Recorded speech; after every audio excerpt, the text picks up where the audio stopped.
আসসালামু আলাইকুম, welcome to my new another blog video. তো অনেক দিন ধরে আমি ব্লগে আসি না, কারণ আমি একটু বেড়াইতে গেছিলাম, মানে একটু গ্রামে গেছিলাম, যেখানে যাইতে হইলে হচ্ছে পদ্মা সেতু পার ব্রিজ দিয়ে যাওয়া লাগে। আমি তো খুবই এক্সাইটেড ছিলাম, কারণ আমি জীবনে প্রথমবারের মতো পদ্মা সেতু দেখছি। রাত্রেবেলাও দেখছি, দিনের বেলাও দেখছি, যেটা আমার জন্য একটা লাকি দিন ছিল।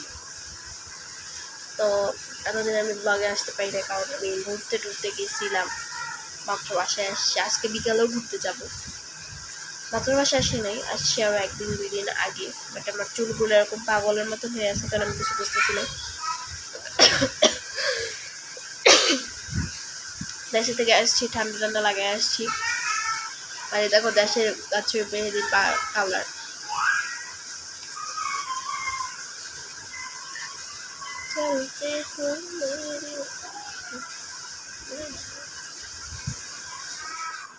অ্যাকচুয়ালি আমি গাছের মেহেদিগুলো একটু নিয়ে আসছি, এই যে এটার মধ্যে কোন বানায় নিয়ে আসছি। কাবির কোন ছিল আমার কাছে, তো সেই কোনের মধ্যে ভরায় নিয়ে আসছি।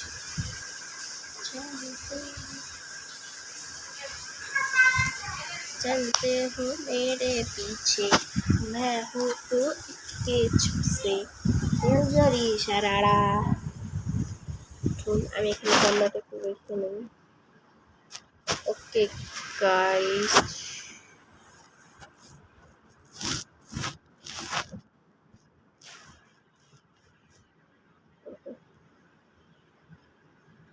আমি এখন এটাকে আবার মেহেদি দিয়ে কভার করবো, হাতের নেইলটাকে।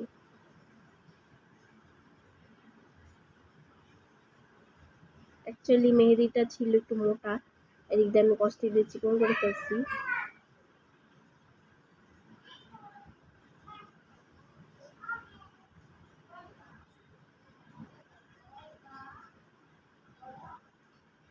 আজকে আমি আয়াতের হাতে মেহেদি দিয়ে দিতে পারি, ঠিক নেই। ও আবার যে লড়াচড়া করে, ওরে মনে হয় মেহেদিতে দিতে যায় আমি কোনোদিনও শান্তি পাইনি।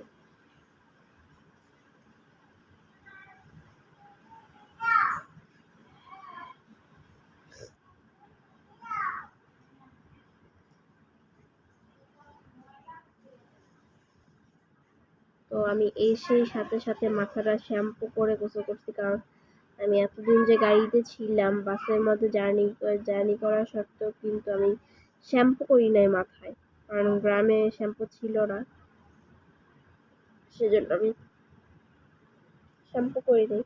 তো মাথাটা পুরো আঠা হয়েছিল, দেখতে পারতেছি আমি ঠান্ডায় কথা বলতে পারতেছি না, তারপরও কষ্ট করে তোমাদের জন্য ভিডিও করতেছি, ভিডিও করে আপলোড করছি।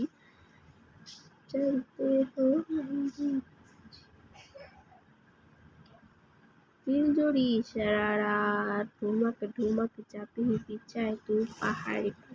কি বলতেছি না বলতেছি আমি নিজেও জানি না, আমি অনেক কনফিউজড। কি জন্য কনফিউজড সেটাও জানি না আমি।